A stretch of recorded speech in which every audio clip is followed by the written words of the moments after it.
talk about the animals which can live on land and in water. നിങ്ങൾ അതിനെക്കുറിച്ച് വേർതിരിച്ചൊക്കെ എഴുതിയെന്ന് കരുതുന്നു. കരയിൽ ജീവിക്കാൻ കഴിവുള്ള ജീവികളും ജലത്തിൽ ജീവിക്കാൻ കഴിവുള്ള ജീവികളും. ഇന്ന് നമ്മൾ ഇവിടെ പറയാൻ പോകുന്നത് ഈ കരയിലും ജലത്തിലും ജീവിക്കുവാൻ കഴിവുള്ള കുറെ ജീവികളുണ്ട്. The animal which can live both on land and in water. ഏതൊക്കെയായിരിക്കും ആ ജീവികൾ?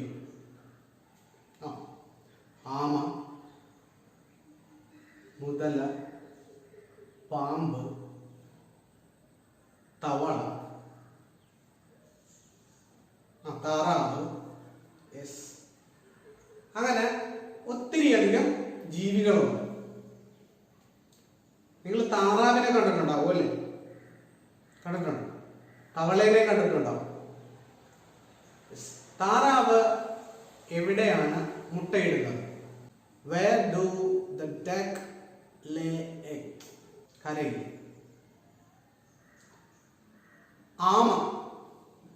ആമയെ നിങ്ങൾ കണ്ടിട്ടുണ്ട്? ആമ മുട്ടയിടുന്നത് കണ്ടിട്ടുണ്ടോ? ഇല്ല. എങ്കിലും നമുക്ക് കാണാം ആമ എവിടെയാണ് മുട്ടയിടുന്നത്. ഇവിടെ നോക്കുക.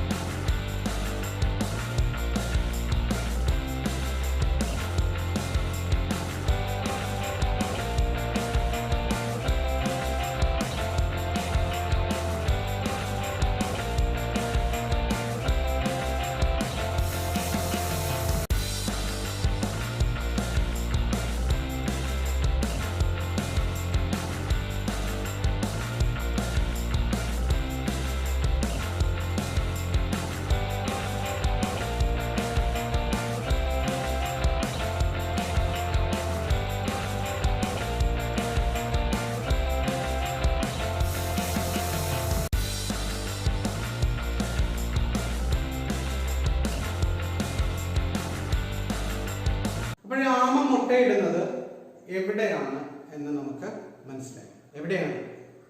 It lays egg on land. അത് the turtle or tortoise.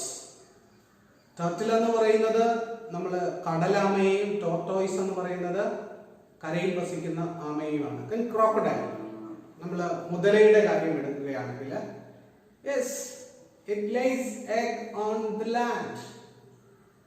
അതും മുട്ടയിടുന്നത് നമ്മുടെ കരയിൽ തന്നെയാണ്. എവിടെയാണ് തവള മുട്ടയിടുന്നത്? എവിടെയാണ് തവള മുട്ടയിടുന്നത്? വെള്ളത്തിലാണ്. ഇങ്ങനെ പത സോപ്പ് പത പോലെ ഇങ്ങനെ പതഞ്ഞ് കിടക്കും. പക്ഷെ നിങ്ങൾ അതിൻ്റെ അടുത്ത് ആ തവള മുട്ടയുടെ അടുത്തേക്ക് ഒരു മീൻ പോലും വന്നിട്ട് അതിനെ നശിപ്പിച്ച് കളയുന്നില്ല. എന്താണെന്ന് നിങ്ങൾ ശ്രദ്ധിച്ചിട്ടുണ്ടോ? It has bad smell. Frog's egg has a bad smell, so that any fish cannot destroy that egg. ഈ തവള മുട്ടയ്ക്ക് ഒരു ദുർഗന്ധമുണ്ട്. കാരണം ഇത് ഈ മറ്റുള്ള മീനുകളൊന്നും ഇതിന്റെ അടുത്ത് ചെന്നിട്ട് ഈ തവള മുട്ടയെ നശിപ്പിച്ച് കളയാൻ നോക്കത്തില്ല. നിങ്ങൾ താറാവിന്റെ മുട്ട കണ്ടിട്ടുണ്ട്? അതിന്റെ പുറംഭാഗം ഒരു കളറായിരിക്കും, വെള്ള അല്ലേ? ഇങ്ങനെ കൊട്ടിയാല് ടിക് ടിക് എന്ന് കേൾക്കും അല്ലേ? It has A shell. ആ മുട്ടയുടെ പുറത്ത് മാറിയിട്ട് അതിനൊരു കവറിംഗ് ഉണ്ട്, ഒരു ഷെല്ല് കൊണ്ടുള്ള ഒരു കവറിംഗ് ഉണ്ട്. പക്ഷേ നമ്മൾ ഈ തവളയുടെ മുട്ട എടുത്ത് നോക്കുകയാണെങ്കിൽ it does not have any covering shell. പുറന്തോട് ഇല്ല. താറാവിന്റെ മുട്ടയ്ക്കുണ്ട് പുറന്തോട്, പക്ഷേ തവളയുടെ മുട്ടയ്ക്കില്ല. ആമയുടെ മുട്ട എടുത്ത് നോക്കിയാലും ആമയുടെ മുട്ടയ്ക്കും പുറന്തോടുണ്ട്. പാമ്പിന്റെ മുട്ട എടുത്ത് നോക്കിയാലും പാമ്പിന്റെ മുട്ടയ്ക്കും പുറന്തോടുണ്ട്. മുതലയുടെ മുട്ട എടുത്ത് നോക്കിയാലും മുതലയുടെ മുട്ടയ്ക്കും പുറന്തോടുണ്ട്. പക്ഷേ നമ്മളുടെ ഈ തവള മുട്ടയ്ക്ക് മാത്രം പുറന്തോടില്ല. തവള മുട്ടയിടുന്നത് ജലത്തിലാണ്. അതിന് കവറിംഗ് ഷെൽ ഇല്ല, അതിന് പുറന്തോട് ഇല്ല. പക്ഷേ crocodile, tortoise, turtle, snake, duck ഇവയെല്ലാം മുട്ടയിടുന്നത് കരയിലാണ് അല്ലെ. ഈ തവളയിൽ മുട്ട വിരിഞ്ഞ് കുഞ്ഞാണ് നേരെ കരയിലേക്കാണോ വരുന്നത്, വെള്ളത്തിലേക്കാണോ പോകുന്നത്? നേരെ വെള്ളത്തിലേക്കാണ് തവളയുടെ മുട്ട വിരിഞ്ഞാല് അത് tadpole, it is called tadpole. വാൽ മാക്രി എന്നാണ് അതിന് പറയുന്നത്. അതിനൊരു വാലുണ്ടാകും. തവളയുടെ മുട്ട വിരിഞ്ഞാല് അതിനൊരു വാലുണ്ടാകും. ഈ താറാവിന്റെ മുട്ട വിരിഞ്ഞാല് അത് ആദ്യം ശ്വസിക്കുന്നത് എവിടെ നിന്നാണ്? താറാവിന്റെ മുട്ട വിരിഞ്ഞാല്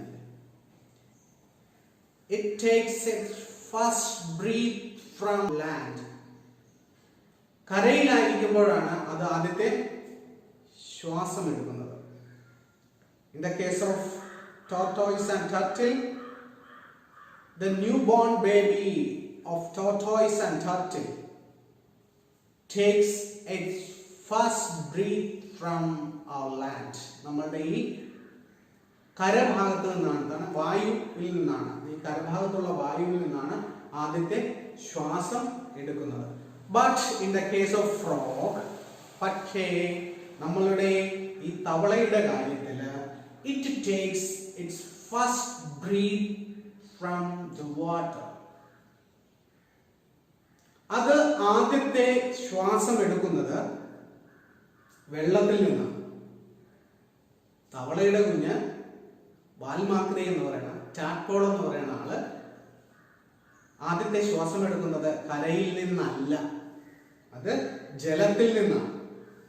ബാക്കി പറഞ്ഞ താറാവും പാമ്പും പിന്നെ മുതലയും ആമയും അവയുടെ കുഞ്ഞുങ്ങള് ആദ്യത്തെ ശ്വാസം എടുക്കുന്നത് കരയിൽ നിന്നുമാണ്. In the case of frog, when it becomes a tadpole, it has a tail on its back. അത് വാൽമാക്രി ആയിരിക്കുമ്പോഴാണ്. മാക്രി എന്ന് പറഞ്ഞാൽ തവള. വാൽമാക്രി, വാലുള്ള തവള, അതാണ് വാൽമാക്രി. അപ്പോഴേ ഇതിനൊരു വാലുണ്ട്. ജനിച്ചു വീഴുമ്പോൾ തന്നെ ഒരു വാലുണ്ട്. അതിന് that tail helps the tadpole to swim in water. ഇത് ജനിച്ചു വീഴുമ്പോൾ മീൻ കുഞ്ഞുങ്ങളെ പോലെ വെള്ളത്തിലല്ലേ നീന്തുവാൻ വേണ്ടിയിട്ടാണ് അതിന് വാല്. But when it becomes a tadpole ആയിരിക്കുമ്പോൾ it has lungs in its body to take breath from the water. അത് ടാഡ്പോൾ ആയിരിക്കുമ്പോൾ അതിന്റെ ശരീരത്ത് ഗിൽസ് ഉണ്ട്, ശകുലങ്ങളുണ്ട്. നമ്മൾ നേരത്തെ പറഞ്ഞതാണ് മത്സ്യങ്ങൾക്ക് ശകുലങ്ങളുണ്ട്. മത്സ്യങ്ങൾക്ക് ശകുലങ്ങളുള്ളത് ജലത്തിൽ ലയിച്ചിരിക്കുന്ന ഓക്സിജനെ ശ്വസിക്കുവാൻ വേണ്ടിയിട്ടാണ് ശകുലങ്ങളുള്ളത്. അതുപോലെ തന്നെയാണ് ഇതിനും ടാഡ്പോളിലും ശകുലങ്ങൾ. ഈ വാൽമാക്രിക്കും ജനിച്ചു വീഴുമ്പോൾ ശകുലങ്ങളുണ്ട്, അതിന് വാലുണ്ട്. ശകുലങ്ങൾ that gills helps to take breath from the water. ഒരു 2-3 ആഴ്ചയ്ക്ക് ശേഷം ഈ ടാഡ്പോളിന്റെ വാല് അതിൽ നിന്നും രൂപാന്തരം പ്രാപിച്ച് അത് ചെറിയ ഒരു കുഞ്ഞ് തവളയായിട്ട് മാറും.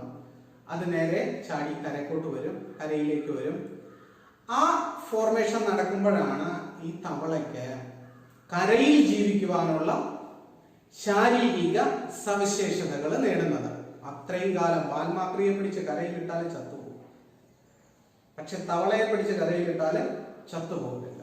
കാരണം ഇത് തവളയായി കഴിയുമ്പോൾ, ഈ വാൽമാക്രി തവളയായി കഴിയുമ്പോൾ, when it becomes a baby frog, ഒരു കുഞ്ഞു ഫ്രോഗ് ആയിരിക്കുമ്പോൾ, ഒരു കുഞ്ഞു തവളയായിരിക്കുമ്പോൾ തന്നെ it will get the adaptation to live on land. അതിന് കരയിൽ ജീവിക്കുവാനുള്ള അനുകൂലനങ്ങൾ അത് സ്വായത്തമാക്കിയിരിക്കും. അതുകൊണ്ടാണ് ഈ കരയില് തവളയ്ക്ക് ജീവിക്കുവാൻ സാധിക്കുന്നത്.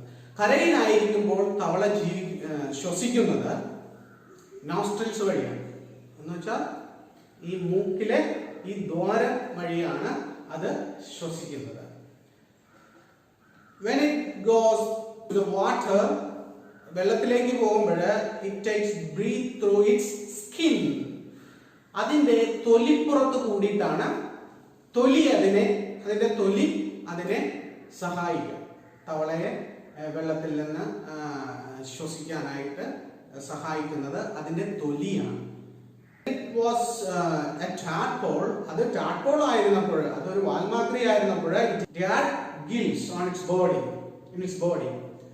അതിന് ടാഡ്പോൾ ആയിരുന്നപ്പോൾ അതിന് ഗിൽസ് ഉണ്ടായിരുന്നു, ശകുലങ്ങൾ ഉണ്ടായിരുന്നു ഇത് ശ്വസിക്കുവാനായിട്ട്. പക്ഷെ വലുതായപ്പോൾ ആ ശകുലങ്ങൾ മാറി അതിന്റെ വാല് ചുരുങ്ങി അത് കുഞ്ഞിത്തവളയായപ്പോഴേക്കും അതിനെ കരയിൽ ജീവിക്കുവാനുള്ള അനുകൂലനങ്ങൾ നേടി. തവളയുടെ ജീവിതം ആരംഭിക്കുന്നത് its lives begin from the water. തവളയുടെ ജീവിതം ആരംഭിക്കുന്നത് എവിടെ നിന്നാണ്? ജലത്തിൽ നിന്നാണ്.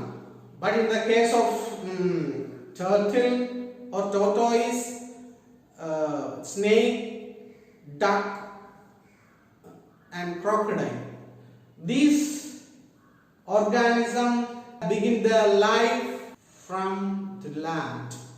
അവരുടെ ജീവിതം ആരംഭിക്കുന്നത് കരയിൽ നിന്നാണ്. തവളയുടെ ജീവിതം ആരംഭിക്കുന്നത് വെള്ളത്തിൽ നിന്നാണ്. എവിടെ നിന്നാണോ ജീവിതം ആരംഭിക്കുന്നത് അത് നോട്ട് ചെയ്ത് വെക്കണം. തവളയുടെ മാത്രമാണ് ജലത്തിൽ നിന്നും ജീവിതം ആരംഭിക്കുന്നത്. ബാക്കി ജലത്തിലും കരയിലും ജീവിക്കുവാൻ സാധ്യതയുള്ള ജീവികളുടെ ഈ ലൈഫ് എടുത്ത് നോക്കിയാൽ നമ്മളിപ്പോൾ കണ്ടത് തവളയുടെ മാത്രമാണ് ജലത്തിൽ നിന്ന് ജീവിക്കുവാനായിട്ട് സാധിക്കുന്നത്. ബാക്കിയുള്ള 4 ഓർഗാനിസത്തിന്റെയും ജീവിതം ആരംഭിക്കുന്നത് കരയിൽ നിന്നാണ്. The animals has the adaptation to live both on land and in water are called amphibians. കരയിലും ജലത്തിലും ജീവിക്കുവാൻ കഴിവുള്ള ജീവികളെ പറയുന്ന പേരാണ് ഉഭയജീവികൾ. ആംഫീബിയൻസ്. അതായത് രണ്ട് ജീവിതം എന്ന് പറയാൻ കരയിലും ജീവിക്കാം വെള്ളത്തിലും ജീവിക്കാം.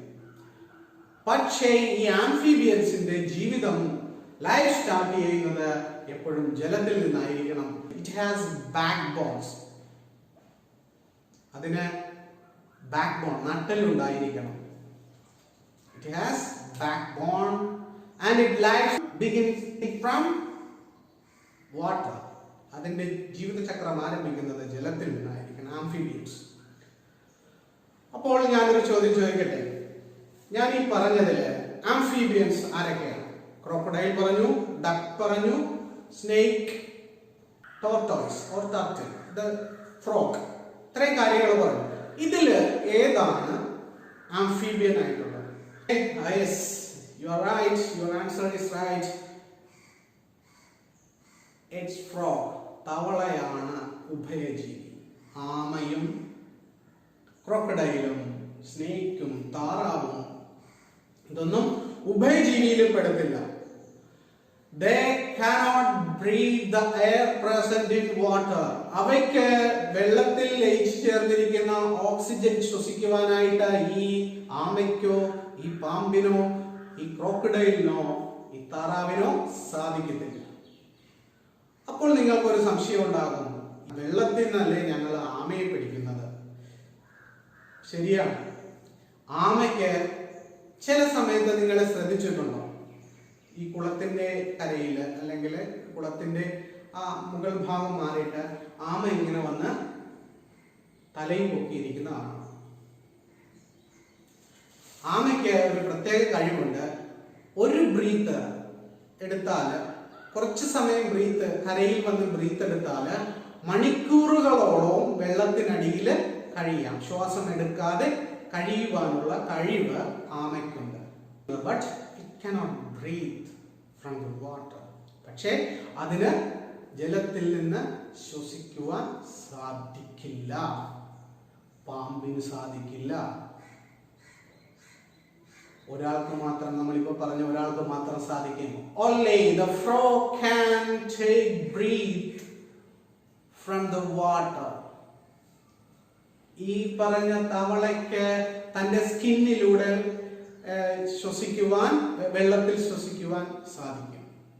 ബാക്കിയുള്ളതിന് ഒന്നും, നമ്മൾ ഈ പറഞ്ഞ ബാക്കിയുള്ള ഈ ആമയ്ക്കും പാമ്പിനും ക്രോക്കഡൈൽ മുതലയ്ക്കും ഒന്നും വെള്ളത്തിൽ നിന്ന് ശ്വസിക്കുവാൻ സാധിക്കത്തില്ല. പക്ഷെ അത് പുറത്തു വന്ന് ശ്വാസം എടുത്താൽ കുറേ സമയം വെള്ളത്തിനടിയിൽ കിടക്കുവാനായിട്ട് സാധിക്കും. Yes, here is our amphibian. Who is this? This is our frog. Who is this? This is our frog. Look, its legs. It has webbed legs and limbs. Can you see it? It's webbed feet. Legs to hop. ഇതിന് ഈ തുഴകൾ പോലുള്ള കാലുകളാണുള്ളത്. കണ്ടോ, നമ്മളെ പോലെ ഇങ്ങനെ ഗ്യാപ്പുള്ളതല്ല. ഇവിടെ ഇങ്ങനെ ഇവിടെ ഒരു സ്ഥലം കൊണ്ട് കണ്ടോ, ഇതിന് തവളയെ വെള്ളത്തിൽ നീന്തുവാനായിട്ട് സാധിക്കും. ഈ സമയത്ത് ഞാനിപ്പോൾ പിടിച്ചുകൊണ്ടിരിക്കുന്ന ഈ സമയത്ത് ഈ തവള ശ്വസിക്കുന്നത് എങ്ങനെയാണ്? It has nostrils. ഈ കണ്ണിന്റെ ഈ അകത്ത് മാറിയിട്ട് അതിന് ചെറിയ 2 ദ്വാരങ്ങളുണ്ട്, മൂക്ക് പോലെ. അതിലൂടെയാണ് ശ്വസിക്കുന്നത്. പക്ഷേ ഇത് വെള്ളത്തിലേക്ക് പോയി കഴിഞ്ഞാൽ ഇതിന്റെ ഈ തൊലിപ്പുറത്തു കൂടെ ശ്വസിക്കും. ഓക്കെ. പിന്നെ ഇതിന് ചാടാൻ പറ്റിയ നീളമുള്ള കാലുകളാണ് ഉള്ളത്. ഈ മുന്നിലെ കൈയിനേക്ക് അപേക്ഷിച്ച് നോക്കുമ്പോൾ ഈ ചാടാൻ പറ്റിയ കാലുകളാണ് ഉള്ളത്. Its limbs helps to hop. ഇതിനെ ചാടുവാനായിട്ട് സഹായിക്കുന്നു. പിന്നെ ഇതിന് വഴുവഴുപ്പുണ്ട്. സ്ലിപ്പറി ബോഡിയാണ്, വഴുവഴുപ്പുണ്ട്. അത് that helps to live in water. ഇത് കൂടുതൽ വെയിലൊന്നും കൊള്ളുന്ന സ്ഥലത്ത് പോയി ഇരിക്കത്തില്ല. കാരണം ഇതിന്റെ ബോഡി ഡ്രൈ ആയിട്ട് പോകും. ബോഡി ഡ്രൈ ആകാൻ തവള സമ്മതിക്കത്തില്ല. നേരെ it will jump in water. നേരെ ഇതിലേക്ക് ചാടിപ്പോകും. ഇതാണ് നമ്മളുടെ ആംഫീബിയൻ. ഇത്രയും നേരം പറഞ്ഞ ഒരു ആംഫീബിയൻ ആണ് ഇപ്പോൾ എൻ്റെ കയ്യിലുള്ളത്. ഓക്കെ, നമുക്കിതിനെ വിട്ടുകൊടുത്തേക്കാം. നമ്മളുടെ തവളയ്ക്കുള്ള പ്രത്യേകതകൾ കണ്ടു. It has webbed feet, slippery body, and its limbs helps to hop. Its skin helps to breathe the air present in water. Its nostrils helps to take breath from the land. Amphibians പറഞ്ഞു. Amphibians തവള അല്ലാതെ വേറെ amphibians ആരൊക്കെയാണ്? Which are the other amphibians? Amphibians, you know that its life starts from the water, not from the land. അങ്ങനെയുള്ള ജീവികൾ. ന്യൂട്ട് കേട്ടിട്ടുണ്ടോ? ന്യൂട്ട്. You can see the picture here. Newt, Sicilian,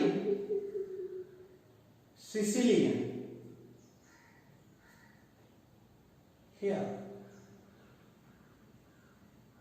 Sicilian, and salamander, here, salamander, ആമ, crocodile, പാമ്പ്, താറാവ് ഇവയൊന്നും ഉഭയജീവികളല്ല. They cannot breathe the air from water. So we will meet you in the next class. Till then, bye bye.